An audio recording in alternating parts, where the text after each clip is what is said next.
Alhamdulillah, ashhadu an la ilaha illallah wahdahu la sharika lah. All praise be to God. There is no God except God, and He is the only one. Inshallah, today we'll see about tests. Surah 2 verse 155. We will surely test you through some fear, hunger and loss of money, lives and crops. Give good news to the steadfast. The test is designed to prove that we worship God alone under all circumstances. The test is mandatory. 29:2. Do the people think that they will be left to say we believe without being put to the test? We have tested those before them, for God must distinguish those who are truthful and He must expose the liars. 67:2. The one who created death and life for the purpose of distinguishing those among you who would be better.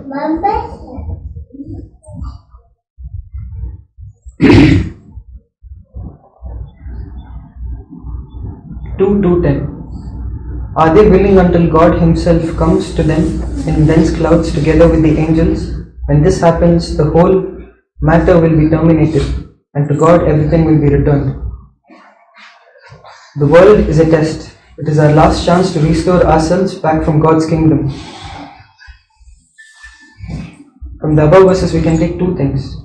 This world is a test, and those who claim that we are believers will be definitely tested. There is no escape from this world rather than proving yourself that you are worthy to get back to the God's kingdom. The only thing that we can do is to prove more and more that we are capable to enter God's kingdom. 23:102. As for those whose weights are heavy, they will be the winners. Those whose weights are light are the ones who lost their souls. They will abide in hell forever. The most gracious Lord is so merciful that He gives us +10 for the right deeds that we do and -1 for the wrong ones. 6:160. Whoever does the righteous work receives the reward for 10, and only one who commits a sin is requited for only one. God wants us to score paradise, and that's why He has given us this final chance to redeem ourselves. We need to score as high as we can to get into paradise. So we should constantly keep on reminding ourselves that we are in a test. This world is for that only purpose.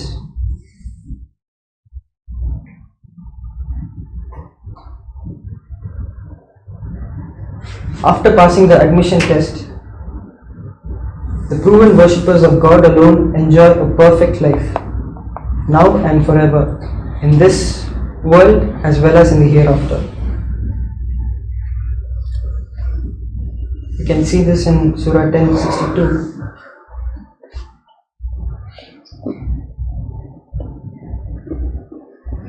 Absolutely, God's allies have nothing to fear, nor they grieve. 24:55. God promises those among you who will believe and lead a righteous life that He will make them sovereign on earth as He did for those before them, and will establish for them the religion He has chosen for them, and will substitute peace and security for them in place of fear. All this because they worship me alone. They will never set up any idols beside me. Those who disbelieve after this are truly wicked. I feel if we follow whatever God says us in the Quran about how to pass a test and how to lead our lives righteously in this material world, God will help us and guide us to get into the paradise hereafter. We learn in the Quran to be appreciative, we learn to be fearless, we learn to be steadfast, we learn to implore, and we learn to rejoice in remembering God irrespective of the situation. Absolutely, by remembering God, our hearts rejoice.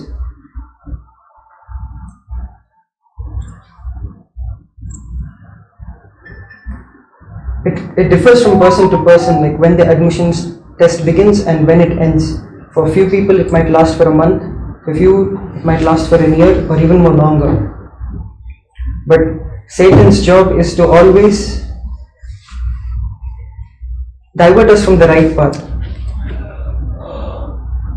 He never wants us to worship God alone. He'll come and whisper in our ears to get away from the right path. இன்ஷால்லா இதை தமிழில் சொல்கிறேன், அவ்வளோ வராது, but இருந்தாலும் try பண்ணுறேன். நம்ம சோதனை பற்றி பார்ப்போம். அல்லாஹ் எப்படி நம்மளை சோதிப்பாங்க, அதை விட்டு எப்படி வெளியே வர்றது, எப்போ முடியும், அந்த மாதிரி விஷயங்கள்லாம் பார்ப்போம். ஒரு வசனத்தில் சொல்கிறாங்க, கடவுள் கண்டிப்பாக நம்மளை சாப்பாடு, பசி, பயம், காசு, உயிர் இதெல்லாத்தையும் சம்மந்தப்பட்ட விஷயத்தில் நம்மளை கண்டிப்பாக சோதிப்பாங்கன்னு சொல்கிறாங்க. இந்த சோதனைன்னு சொல்கிறது கண்டிப்பாக தவிர்க்க முடியாத ஒரு விஷயம். யார் யாரெல்லாம் நம்பிக்கையாளர்னு சொல்கிறோமோ, நானும் நம்பிக்கையாளர்னு சொல்கிறோமோ, அவங்க எல்லாத்துக்கும் கண்டிப்பாக இந்த சோதனைங்கிற விஷயம் அவங்க வாழ்க்கையில் நடந்தே ஆகும். இன்னொரு வசனத்தை சொல்கிறாங்க, யார் யார் நான் நம்பிக்கையாளர்னு சொல்கிறேனோ அவங்கள எல்லாத்தையும் நாங்கள் சோதிக்காமல் விட்டுருவோமா அப்படின்னு கேள்வி கேட்குறாங்க. உங்களையும் சரி, இதுக்கு முன்னாடி வந்தவங்களும் சரி, நாங்கள் கண்டிப்பாக அவங்கள சோதனையில் ஆழ்த்தி தான் அவங்கள அடுத்த இதுக்கு கொண்டு போயிருக்கோம்னு சொல்லியும் இன்னொரு வசனத்தில் சொல்கிறாங்க. இந்த உலகத்தில் வாழ்வும் மரணமும் ரெண்டுத்துக்கான முக்கியமான காரணம், நம்ம எதுக்கு இங்கே வந்திருக்கோம்னா, நம்ம யாருன்னு நம்ம மற்றவங்களை விட நம்ம யாருன்ட்டு வித்தியாசப்படுத்தி காட்டணும். சப்போஸ் ட்ரெடிஷ்னல் முஸ்லிம்ஸ் மாதிரி அவங்க மாதிரி நம்ம கிடையாது. நம்ம நம்ம கொள்கையை கரெக்டாக ஃபாலோ பண்ணிட்டு போனோம்னா இன்ஷால்லா நம்மளும் சொர்க்கத்துக்கு போகலாம். கடவுள் அந்த வானத்திலேருந்து கீழே வர வரைக்கும், அந்த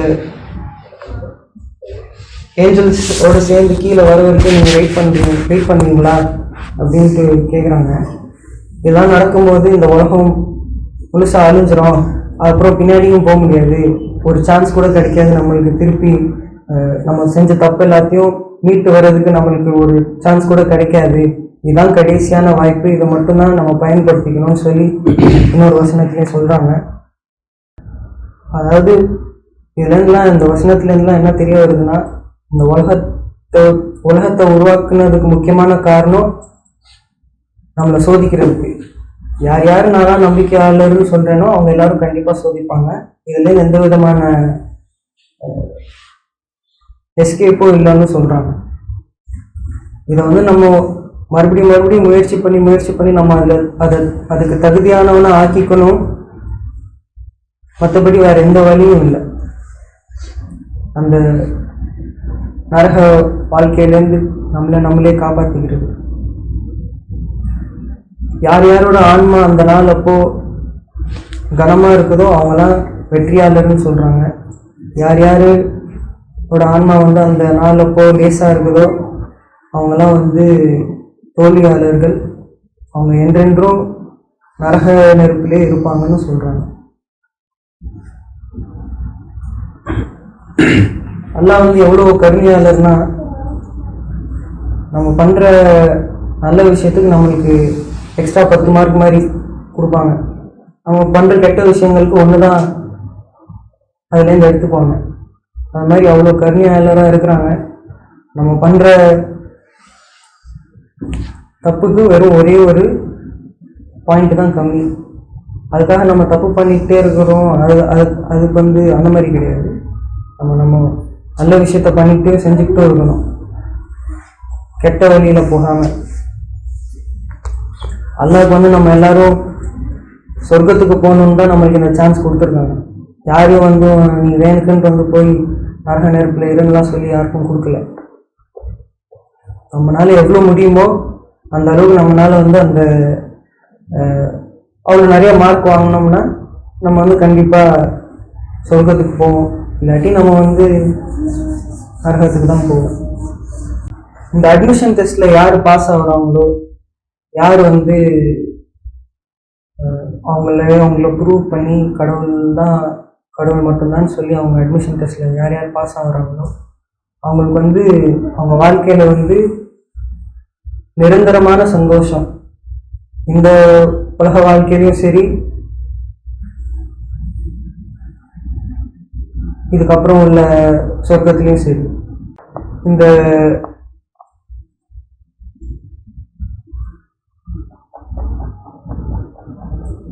குரான்லேருந்து நம்மளுக்கு வந்து சில விஷயங்கள்லாம் பண்ணால் நம்ம வந்து நரக நெருப்புலேருந்து தப்பிச்சிடலான்னு சொல்லி நிறைய வசனங்கள்ல நிறைய விஷயங்கள் சொல்கிறாங்க. ஒருத்தவங்களுக்கும் இந்த அட்மிஷன் டெஸ்ட் வந்து வேறுபடும். சில பேருக்கு வந்து சீக்கிரமாக முடிஞ்சிடும், சில பேருக்கு வந்து 1 மாதம் இருக்கும், 1 வருஷம் இருக்கும், இல்லை அதுக்கு மேலே கூட இருக்கும். இந்த டெஸ்ட் டைம் பீரியட்லையும் சரி, அதுக்கு முன்னாடியும் பின்னாடியும் எந்த நேரத்துலையும் நம்ம வந்து சாத்தானோட கிசுகிசுப்புலாம் கேட்டு அந்த வழியில் போகாமல் நம்ம நேர்மையாக இருந்து கடவுளை மட்டும் வழிபட்டு எது ரைட்டஸ் பார்த்தோ அது மட்டும் வழிபட்டு போகணும். ஒரு மாதிரி தான் இருக்கும், அட்ஜஸ்ட் பண்ணிடுங்க. The tests are an important part of learning process.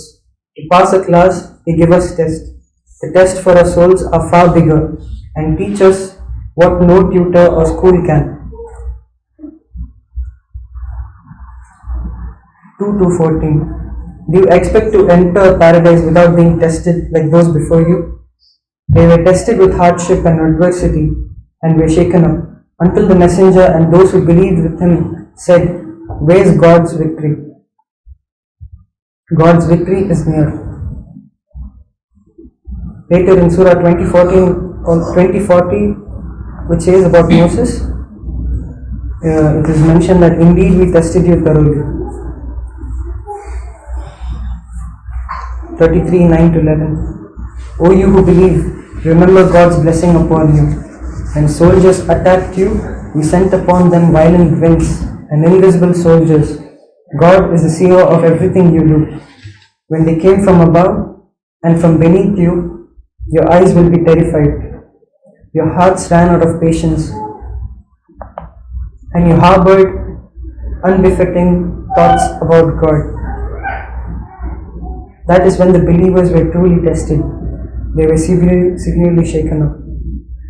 After this below verse which I am going to read, we can compare how our tests are compared to what our messengers or the believers in the past went through. 2:49. Recall that we saved you from Pharaoh's people, who inflicted upon you the worst persecution, slaying your sons and sparing your daughters. This was an exacting test from your Lord. This kind of test is something which God Himself calls an exacting test. Talking about test, it is important to realize that God also calls prosperity a test. Your money and children are a test, and God possesses a great recompense.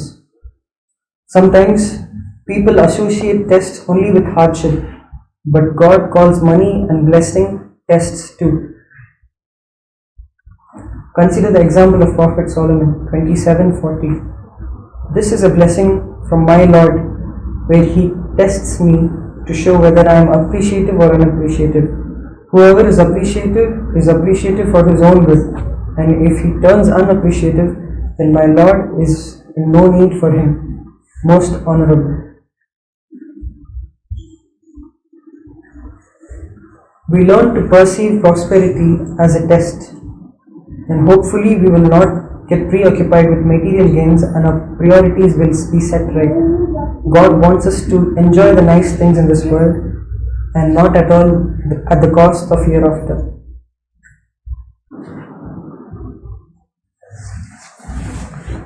இந்த சோதனையெல்லாம்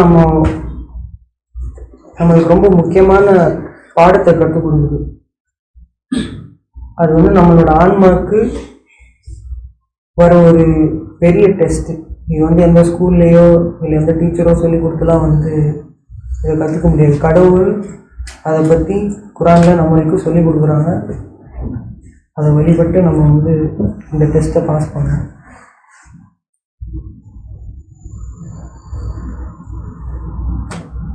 இன்னொரு வசனத்துலையும் கேட்குறாங்க, உன்னை சோதிக்காமல் நாங்கள் சொர்க்கத்துக்குள்ளே விட்டுருவோமா அப்படின்ட்டு கேட்குறாங்க. இன்னொரு வசனத்தில் இந்த சோதனை காரணமாக இந்த ஃபேரோ காலத்தில் ஃபேரோ மோசஸ் காலத்தில் இந்த ஆண் பசங்களை எல்லாத்தையும் சாவடிக்கிறதும் பெண் குழந்தைங்க எல்லாத்தையும் விட்டு வைக்கிறதும் இந்த மாதிரி ஒரு சம்பவம் நடந்துச்சு. அப்போ அந்த நம்பிக்கையாளர்கள் இருந்த நம்பிக்கையாளர்கள் எவ்வளோ பெரிய சோதனையில் ஆழ்த்தப்பட்டிருப்பாங்கன்ட்டு யோசித்து பார்த்தா அதுக்கும் நம்மளுக்கு இப்போ கடவுள் கொடுக்குற சோதனை எவ்வளோ கம்மியாக இருக்குதுன்னு கொஞ்சம் யோசிச்சு பாருங்க. ஏன்னா ஒரு மகன் நம்மளுக்கு சொந்தமான மகனோ ஒரு பொன் குழந்தையோ சாவடிக்கிறது, மகனை சாவடிக்கிறது சின்ன விஷயம் கிடையாது. ரொம்ப ஒரு பெயின்ஃபுல்லான ஒரு விஷயம். அந்த மாதிரி டெஸ்ட் கடவுள் கொடுத்துருக்காங்க. இன்னொரு வசனத்தில் சொல்கிறாங்க, காசு மற்றும் குழந்தைங்களும் உங்களுக்கான ஒரு சோதனை தான்ட்டு சொல்கிறாங்க. வெறும் கஷ்டம் மட்டும் கிடையாது, இந்த மாதிரி விஷயங்களும் சோதனை தான்.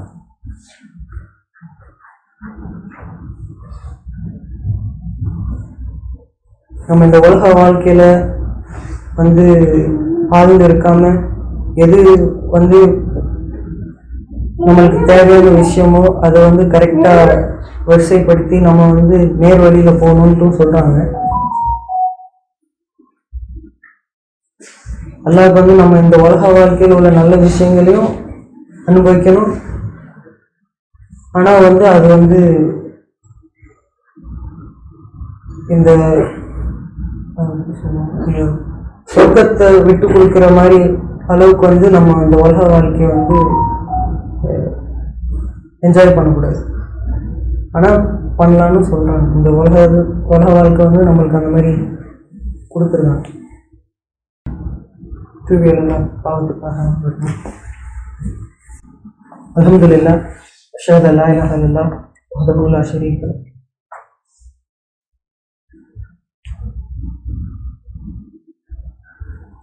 Inshallah, in the scripture we'll see why the tests are given to us. Surah 3 verse 154. God thus puts you to the test to bring out your true conviction and to test what is in your heart. God is fully aware of your innermost thoughts. 642.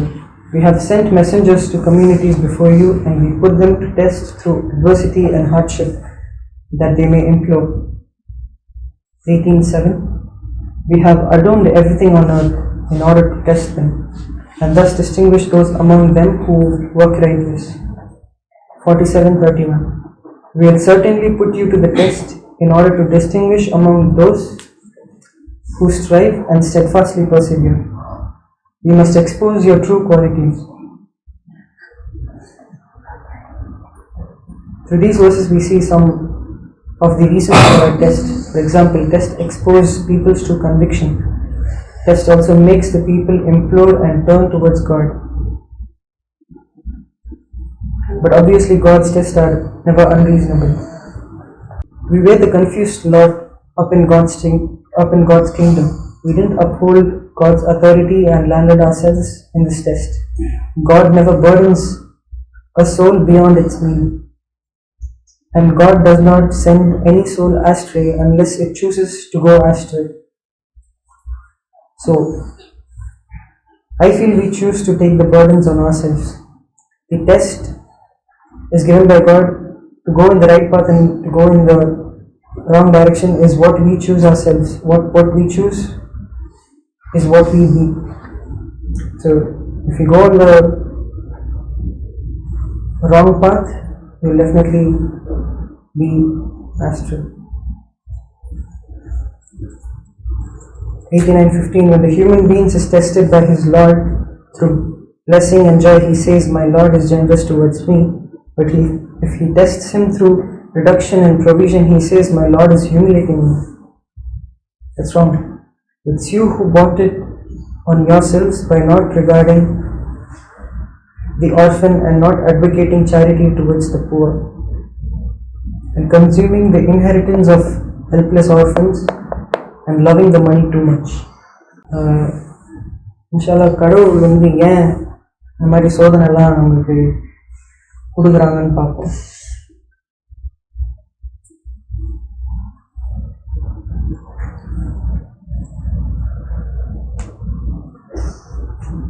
இந்த மாதிரி சோதனைலாம் நம்மளுக்கு ஏன் கொடுக்குறாங்கன்னா, கடவுள் வந்து நம்ம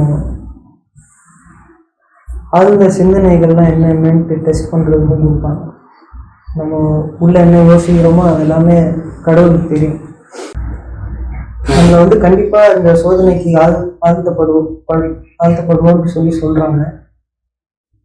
அந்த அந்த நேரத்துலையும் நம்ம வந்து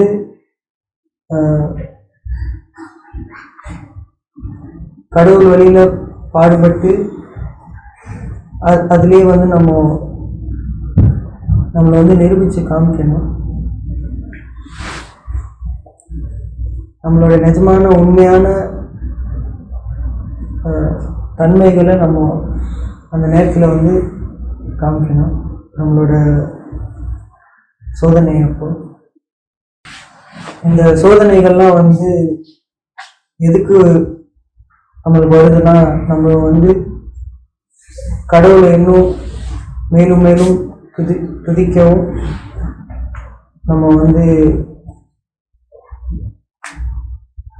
நேர்மையாக நடக்கிறதுக்கும்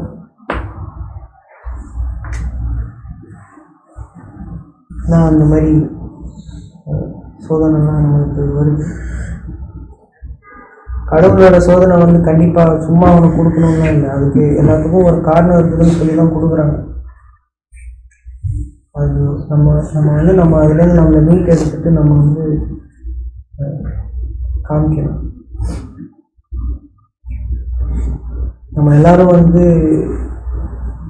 மேலே ஒரு தப்பு பண்ணதுனால இங்கே கீழே வந்து அதுக்கு பாவம் கேட்டு அதுலேருந்து நம்ம வந்து நம்ம மீட் எடுத்து சொர்க்கத்துக்கு போகிறதுக்கான வழியை நம்ம பார்க்கணும். ஆனால் நம்ம வந்து செஞ்சுட்டு வந்த பாவம் வந்து ரொம்ப பெருசு. ஏன்னா கடவுளை விட்டு இன்னொரு கடவுள் இருக்கலாம்னு சொல்லிட்டு நம்ம ஒரு டவுட் இருந்ததுனால தான் நம்ம இங்கே வந்தோம்.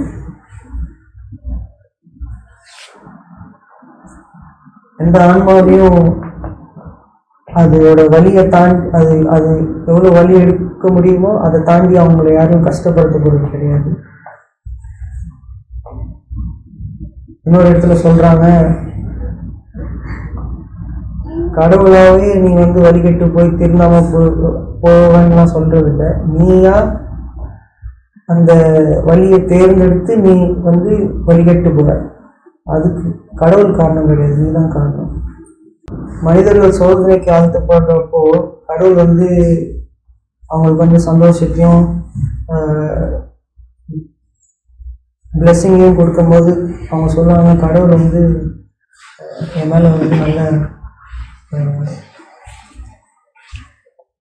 பாசத்தோடு அன்போடு இருப்பாங்கன்னு சொல்கிறாங்க. ஆனால் அவங்க வந்து அதே நேரத்தில் வந்து அந்த கஷ்டத்தில் ஆழ்த்தும் போது அவங்க வந்து கடவுள் வந்து என்னை ரொம்ப கஷ்டப்படுத்துகிறாங்க அப்படின்லாம் சொல்கிறாங்களா.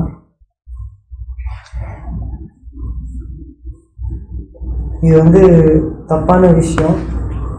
நீ என்ன பண்ணியோ அதுக்கான விஷயம்லாம் நீ வந்து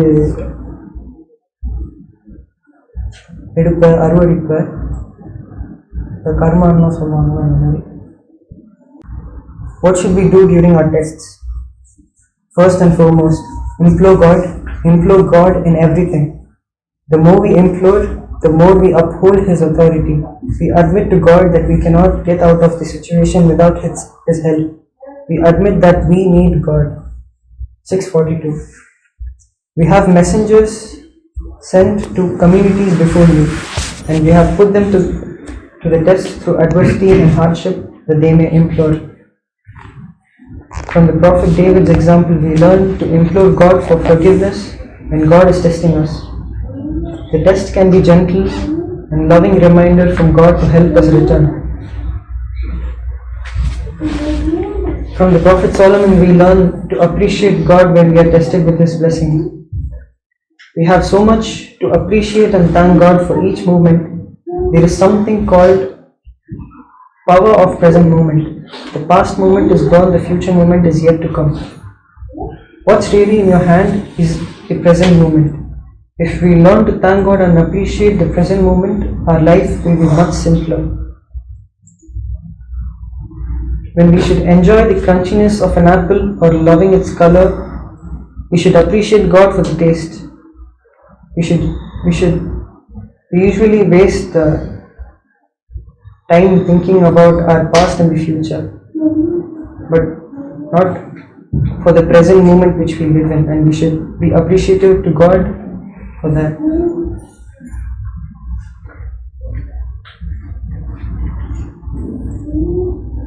One more important thing that we can do during test is meditation on God. It is extremely effective.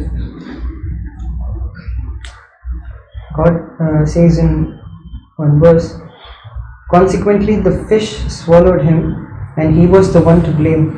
If it were not that he resorted to meditation on God, he would have stayed in its belly until the day of resurrection. And sincere meditation on God can save Jonah from the belly of fish. It can definitely help us in our tests.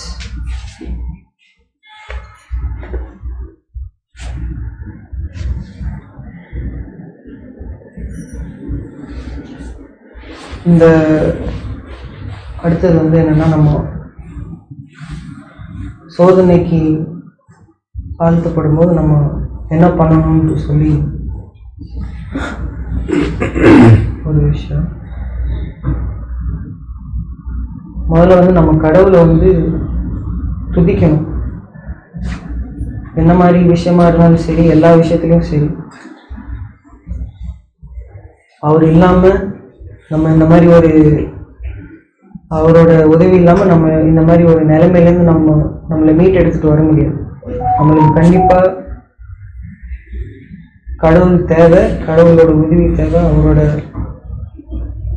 வழி நடத்துதலும் தேவை. நம்மளுக்கு வர சோதனை நம்மளுக்கு சாதாரணமான சோதனையாக இருக்கலாம், கடவுள்கிட்ட சின்ன சோதனையாக இருக்கலாம். அதில் நம்ம கரெக்டாக அதை சென்ஸ் பண்ணி நம்ம மறுபடியும் கடவுள் பக்கமே திரும்பிக்கணும். அது நம்ம ஒழுங்கான கவனிச்சு அந்த மாதிரி போகணும். சில நேரம் இந்த மாதிரி சின்ன விஷயங்கள் மாதிரி கொடுப்பாங்க. அப்போ நம்ம ஒழுங்காக கவனித்து நம்மளை என்ன தப்பு செஞ்சோமோ அதுலேருந்து நம்ம வெளியே கடவுளோட சாம்ராஜ்யத்துக்குள்ள போகிற வழியை பார்க்கணும். நம்ம நிறைய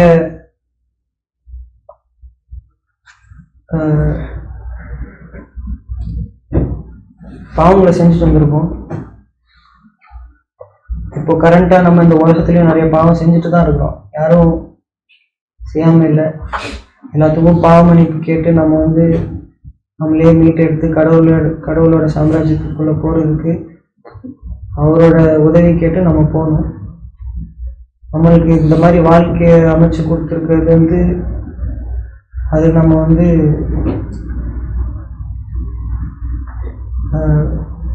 அப்ரிஷியேட்டிவாக இருக்கணும்.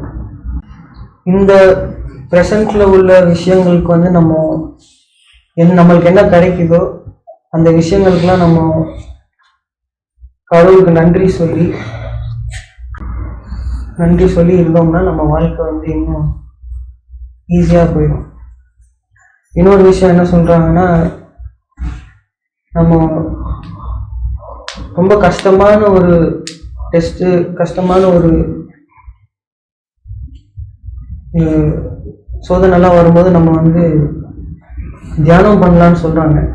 அது எப்படின்னா, இந்த ஜோனா வந்து மீனோட வயிற்றில் இருக்கும்போது அவர் தியானம் பண்ணாருன்னு சொல்கிறாங்க. அவர் வந்து அது பண்ணாமல் இருந்தாருன்னா அவர் வந்து இறுதி நாள் வரைக்கும் அவர் அந்த மீன் வயிற்றுலே தான் இருந்திருப்பார், வெளியே வந்திருக்க முடியாது. ஆனால் நம்மளே இந்த மாதிரி பாவங்கள்லேருந்து மீட்டு வர்றதுக்கு, இல்லாட்டி இந்த சோதனையெல்லாம் ஈஸியாக்குறதுக்கு நம்ம வந்து கண்டிப்பாக தியானம் பண்ணி கடவுள் வழியில் போகணும். ஓகே முஸ்லிம்.